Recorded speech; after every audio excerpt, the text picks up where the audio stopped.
Today's question is, well, I can even put it into more general terms.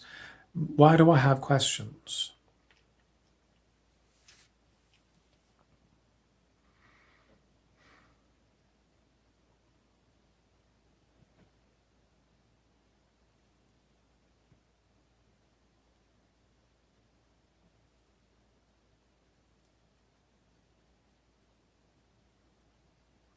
If you have a question, it is generally because either you have a answer and you're posing a question so that you can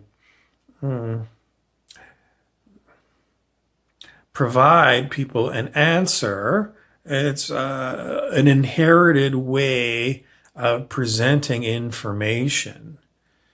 So that's if you have the information. If you don't have the information, the question comes up, and then maybe you're going to check with other humans or computer databases to see what the pre-existing answer has been. Is the answer to the question always going to be the same? Well, if you consult a computer database and that's the only answer that's in the database, then that's going to be always your answer. But if you're consulting consciousness in general, consciousness might not give you the same answer all the time. Why? Well, because conditions change. And an answer to this same question that was asked at another time, this might have a better answer for that particular point in time. So it implies that things keep changing.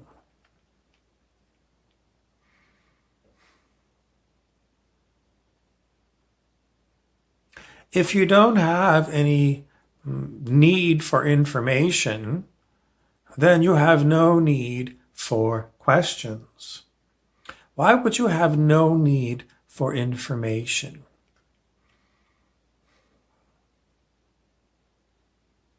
Well, our need for information is because we have, it's not really correct for me to answer it with human words, because human words are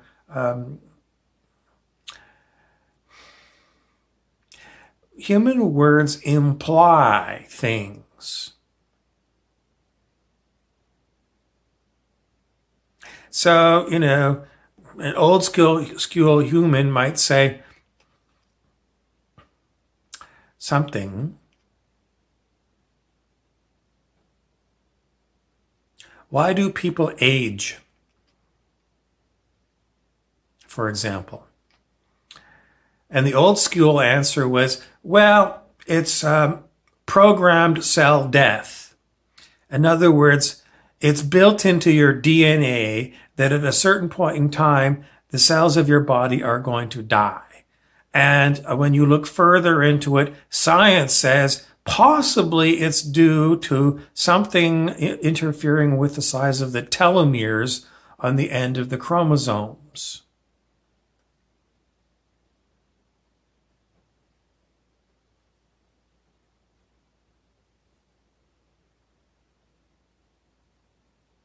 A new school human might not ask that question at all because it presupposes that people are still going to die of old age and people are still going to age.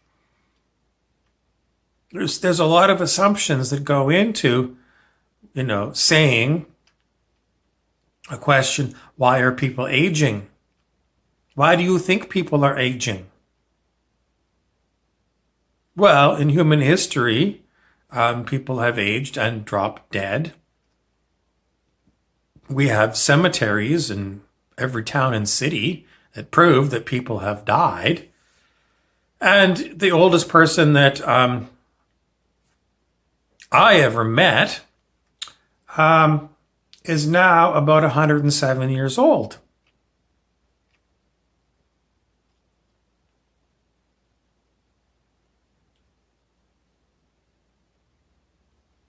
How come I don't find anybody 200 or 2,000 or 2 million years old? Well, it must just prove that, humans and plants are aging and dying. Still, that's the problem. Because even though we have evidence that people died and aged in the past, it doesn't mean that at this present moment now, people are aging. Well, if you pick up a newspaper tomorrow, you'll see how many people are reported to have died. So people are still dying. It doesn't mean all of the people are dying. Does it? Well, human history is that, as you said, the oldest person you know was 107.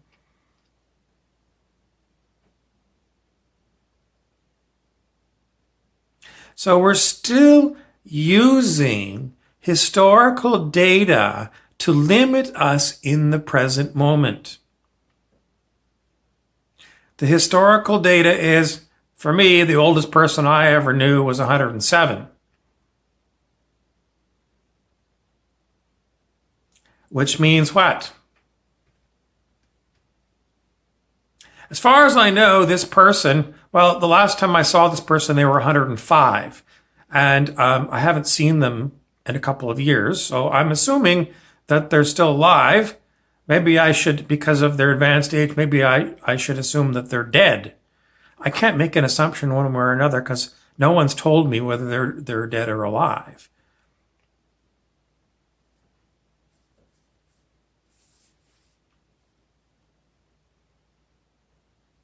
So in a roundabout way, what I'm telling you is we have got a lot of data that we are using in this now moment, which is coloring our questions. In other words, we wouldn't have these kind of questions if we didn't have this historical data.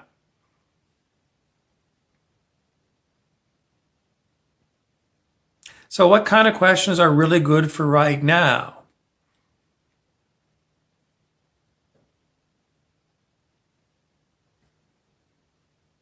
Why are we in quarantine? The most common answer is because we're presented with a great deal of humans who say that there are some dangerous viruses floating around, and that if we stay indoors and do social distancing, we're going to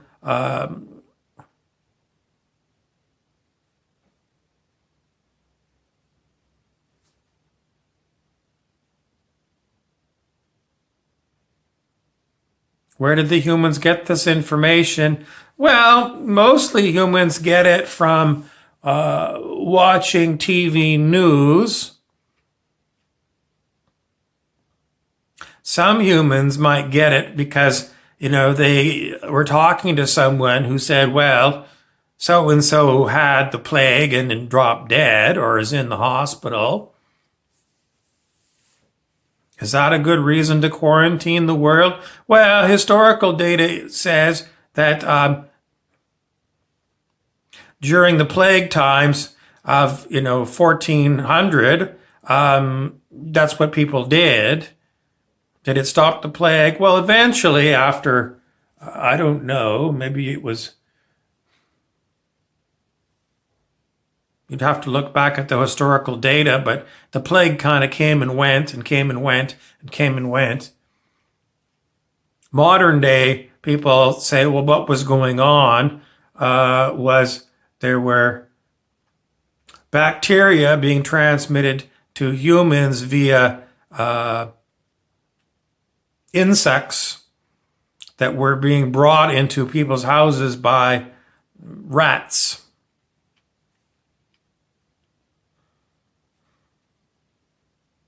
But the other data that we have is that if people weren't dying of plague, they were dying still of old age and they were dying of cancers and,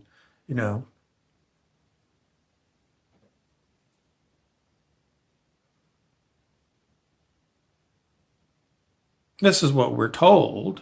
But the whole point of it is, once again, we are being given pre-existing data, and the assumption is if this data is valid, and if this data from the past is true, then it's relevant to this now moment. What evidence do we have for that? None. It's an enormous elephant in the room. That is that the past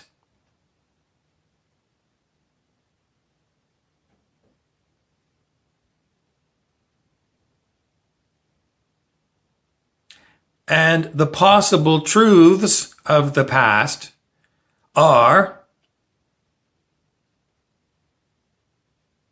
equally valid for now. Why am I on this topic? Because in the past, we don't know what happened really with these people in the past. People in the past didn't have this book, The Power of Now. They didn't have this book. This book was published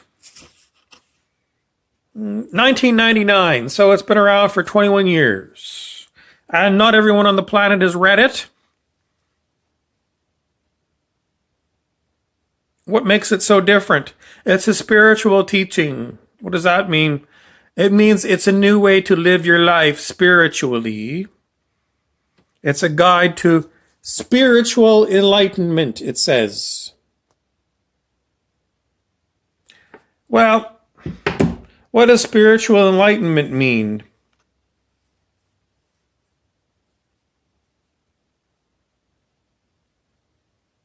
It don't mean shit to me. What does spiritual mean? Well, it's a commonly used word in churches, synagogues, mosques. What does enlightenment mean? It's either something to do with the age of reason, which was sort of a historical period, or it has something to do with Buddhism.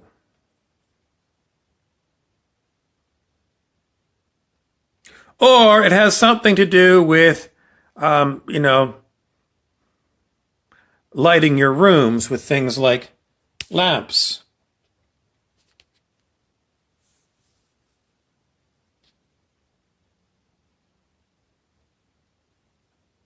If I turn to a page at random in this book, I get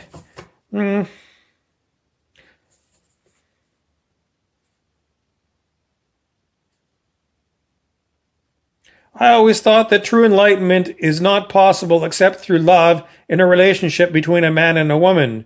Isn't that what makes us whole again? ? How can one's life be fulfilled until that happens? ? And then that was all in italics. And then in regular type, is that true in your experience? ? Has this happened to you? ? Then back in italics, not yet, but how could it be otherwise? ? I know that it will happen. That's in italics. And then back to regular type. In other words, you are waiting for an event in time to save you.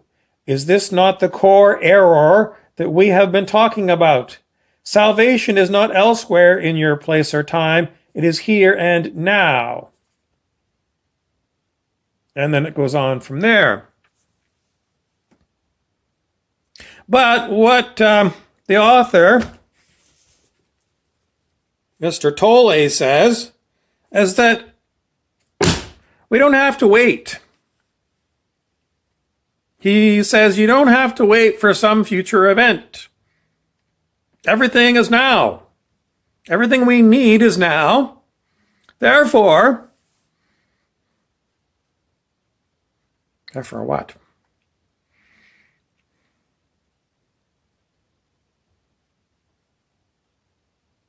He says the problem, this is on the back cover. The back cover here, He says, to make the journey into the power of now, we will need to leave our analytical mind and its false created self, the ego, behind. So he says our problem is our analytical mind. To summarize, and the analytical mind has created a false self known as the ego, and that is our problem. What do we use an analytical mind for? Breaking things down, analysis.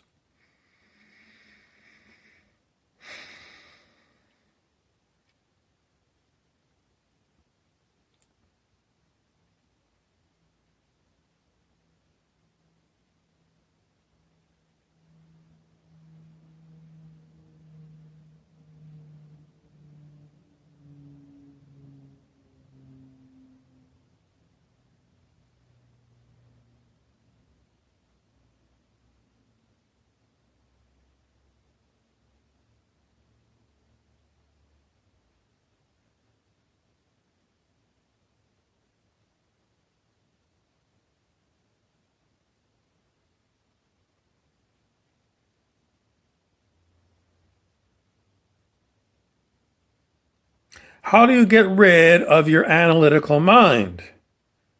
Because it implies if you get rid of your analytical mind, you get rid of your ego.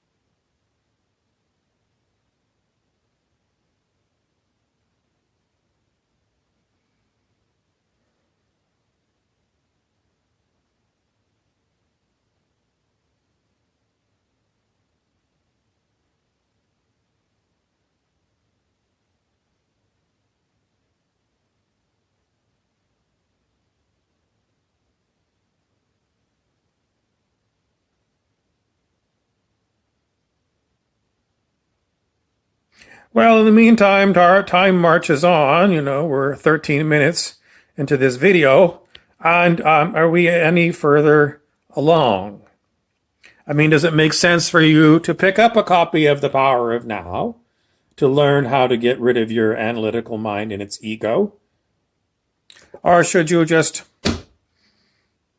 keep watching videos, trying to figure it out? Why do we watch videos? Pretty much because we're looking for something to occupy our time. What is time? It is, 13, 14 minutes ago, you started watching this, and, in my moment, 13 minutes ago, 14 minutes ago, I started talking.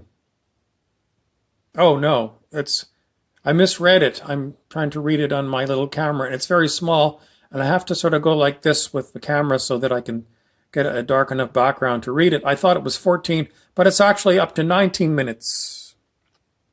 It's just that the type is very small where my digital timer is, and it's in white against, now it's against a white background. You can't see it, but it is, and I can't read it. So what does it mean? Well, it means that I have a defective camera phone because it's not smart enough to realize that against a white background, it's up here, right here. You can't see it, but I can see it, and it's at 19 minutes 20. It's not smart enough to know that against a white background, the ceiling, I can't see the white type of the numbers. They're very small, and it's white on white. I can't see it. So the smartphone has got a defect. In other words, if we're going to attribute intelligence to the designers of the phone or to the programming of the phone, they have an enormous flaw because, they were smart enough to know that if they put a clock in the upper right corner of the screen, when I'm recording, I could get a good idea how long the video is. but they don't adjust the size of that timer, or, the color of the camera, or the color of the time, so that I can read it all the time. And I would think after so many years of making these smartphones with cameras built in, somebody that makes these products should have figured it out after using them themselves, that, against a white background, I can't read the type, and it's kind of small type. And I mean, even when I put it against,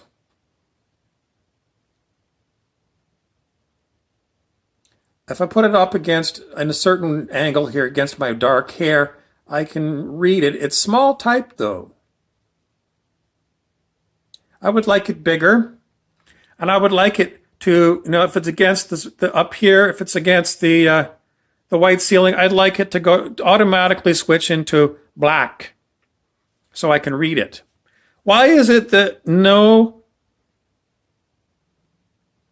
one has found this issue and addressed it in the computer community? The answer is, I don't know. But I should know. No, you shouldn't know. Why am I fighting myself on this question? It's because my intelligence says this has been an ongoing issue for me, and this is not the first smartphone that I've bought. So after I bought my first smartphone, and, billions of people have had these smartphones, why is it something as simple as that has not been realized to be an issue that needs to be changed and fixed and improved?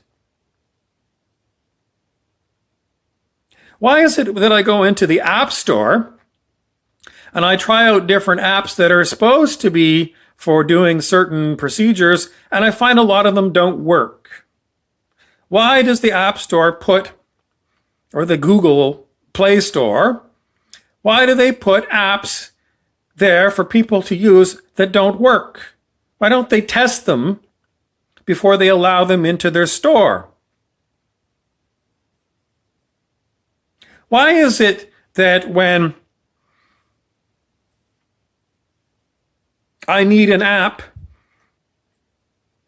for a task that I can see I need it, I go in and sometimes I find no one has developed the app?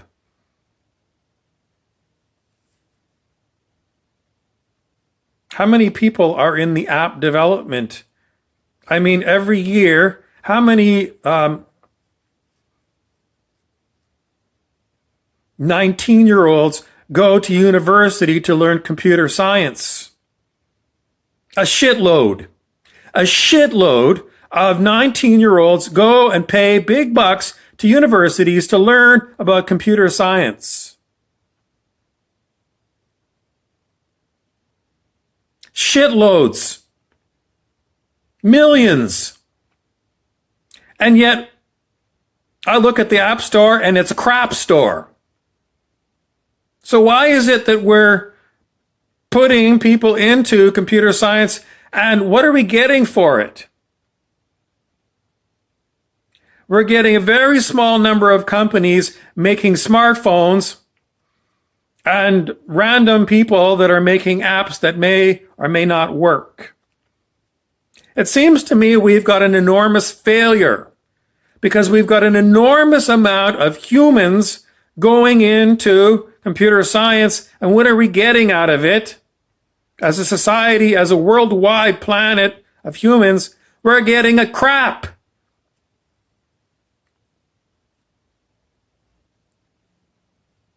I'm a simple person, and if I can see that there's crap,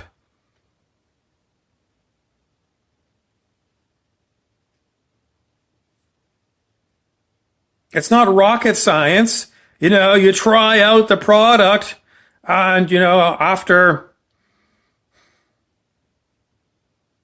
a certain number of tries using the various programs on your smartphone, you come to the conclusion that a lot of things are overlooked.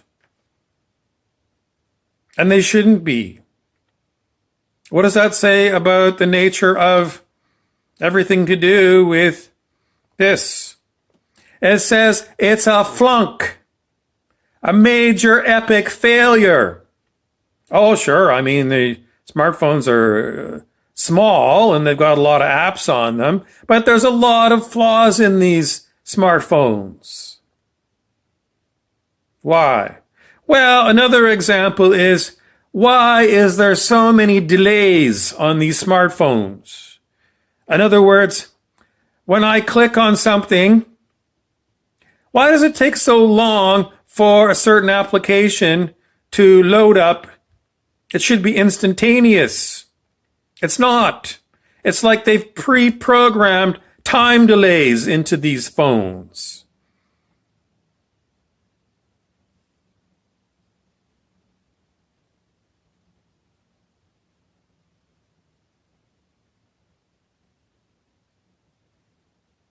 There's a million of other problems with these phones. I'm not going to go into them all, but there are.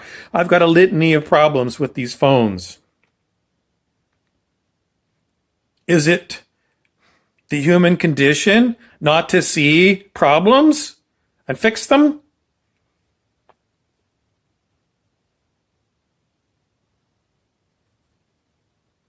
It's not easy to get a hold of computer programmers. I used to work for a software company and I did technical support.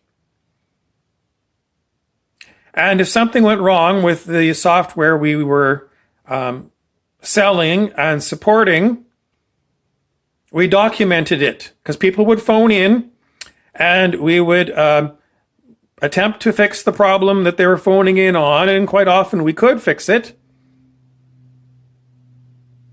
But if we'd gone through all of the troubleshooting and we'd found that, yes, indeed, there was something that we couldn't fix, then we documented the problem and it went on to the shopping list of things to fix, or new features that were needed that went to the computer programming department.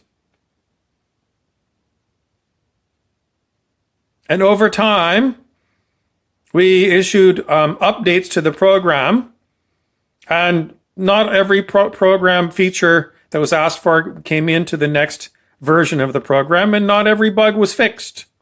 But they were listed, and over time, at least some of them were being fixed. But now, if you want any of these things fixed on your smartphone, there's no phone number. The help file that they give you is the shittiest thing. That's why I say it's an epic fail. But someone's going to say, well, on balance, I mean, you managed to make this video and get it uploaded onto YouTube.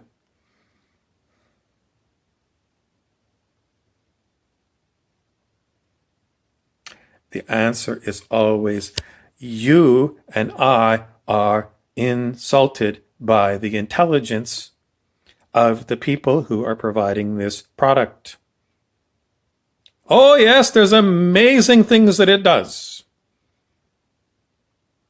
When I was a boy, the closest thing that we had to something like this was a fiction called Star Trek. Nevertheless, I see these problems that are pretty much common to everyone, and no one's addressing them. So I think it's a structural problem.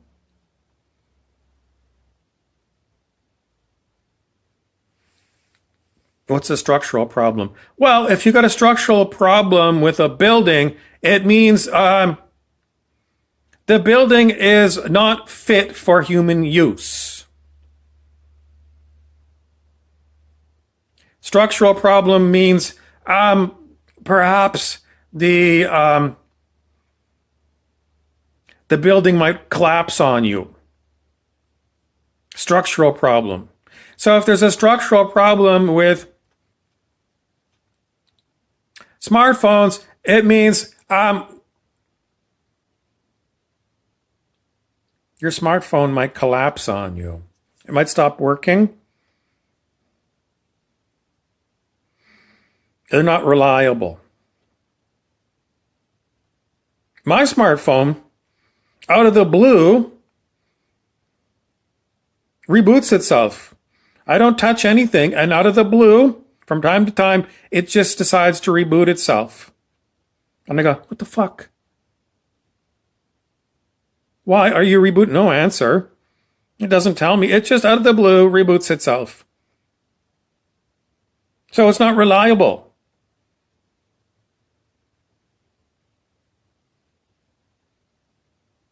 Oh, this is sort of, a throwback to, old school computers, like Windows 95 computers. If you weren't around that back then, well, in 1995, we had Microsoft Windows 95, and sometimes it did odd things and it froze up, and your computer had to be turned off and turned on again, otherwise known as rebooted.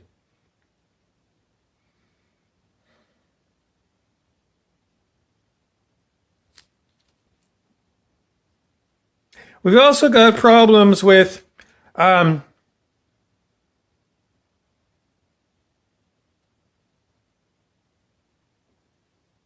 call it telepathy. We've got problems with telepathy because, believe it or not, some of us are developing telepathy. Some people say we had telepathy all along, but we didn't really know it because to access telepathy, we used words through our mouth. And in order to help us understand words, we were getting a telepathic signal from other humans, but we didn't realize it. I mean, nobody really knows what's going on inside of your head. All the study that have been done over the decades about, what it is and going on in a human brain, I don't think anybody's really figured it out. And if they have, they certainly haven't downloaded it into my brain so that I have a definitive answer of what's going on.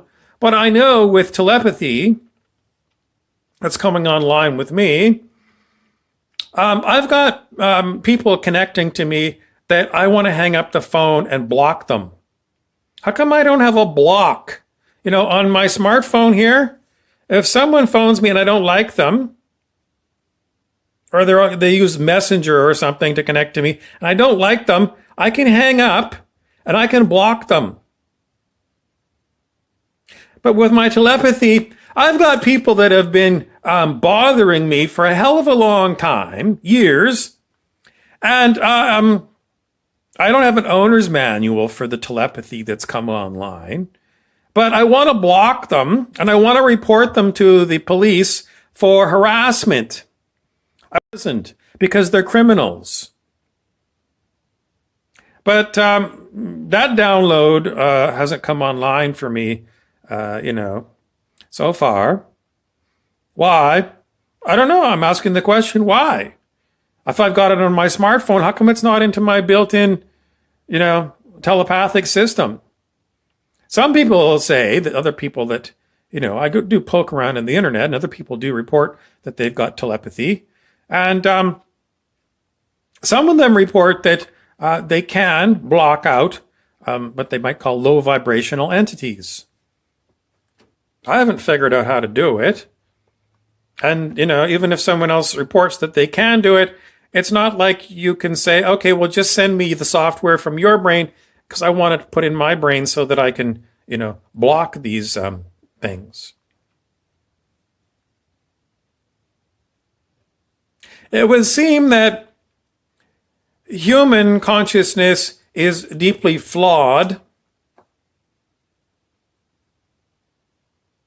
And if there are beings that are working on updating our brain software, they're not available to us. I mean, we can't sort of say, computer programmers, for my mind, I want to have a block ability, and I want to have notification of who's connecting to me by telepathy.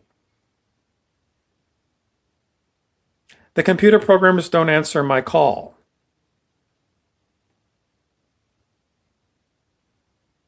So we have got a structural problem with the upgrades to humans. And the ones who are connecting to me, who are a pain in the ass, they are also, they got problems and they need computer software updates for their minds. So do we have any answers when it comes to the power of now?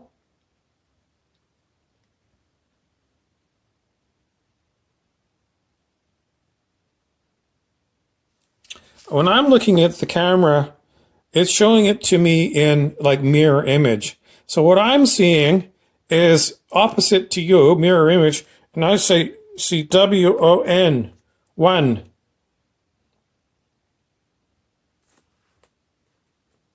Or won, as in wonton soup.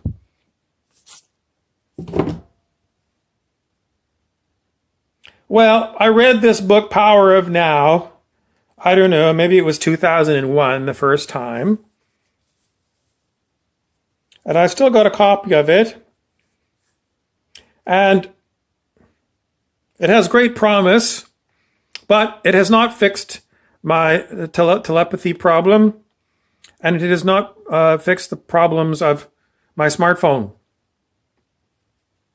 So, despite it saying you don't have to wait for a future thing for your problem that you have now, that I read to you earlier in this video, I'm going to call bullshit on it. I'm going to call bullshit on it, Eckhart Tolle, because I've got problems in my now that I had 37 minutes ago, and they're not fixed. And I had problems way back in 2001 when I first read this book.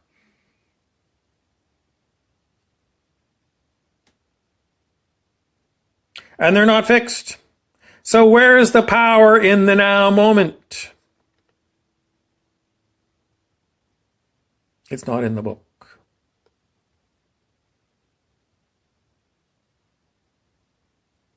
The answers to these problems, I still say, are in consciousness. So it implies that our consciousness is a work in progress. And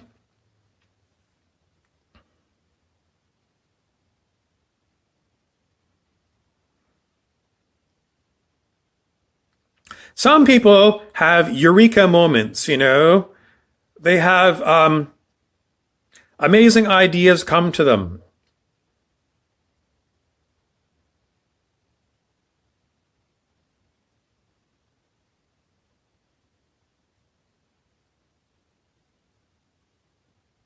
And some people don't get ideas.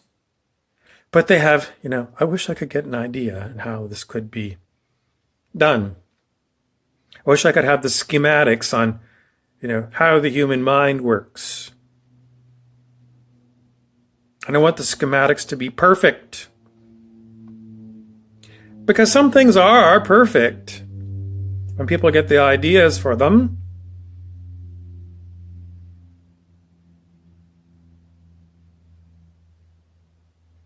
And some ideas come and then they're applied, and then there's updates to the ideas to make them better.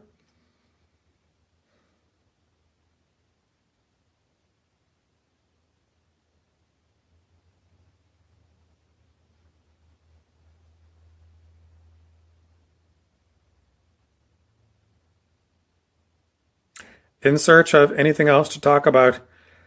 I don't know.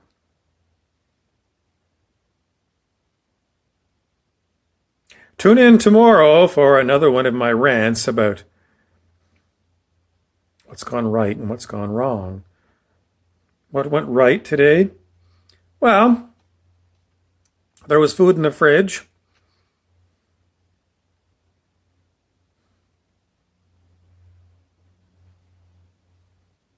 The sun came out.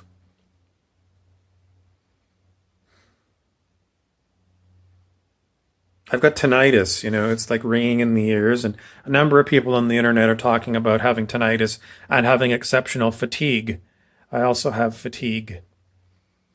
And it seems like I'm having a hard time breathing today. Not like, not like I'm having like I need to run to the hospital. It's just like it's like my sinuses in here are perhaps a bit clogged. So when I inhale it, I'm not getting enough air coming through, which means that I've got to use extra energy or whatever, extra force out of my lungs and my diaphragm in order to get the air to come in. I've got an ache in my right hip.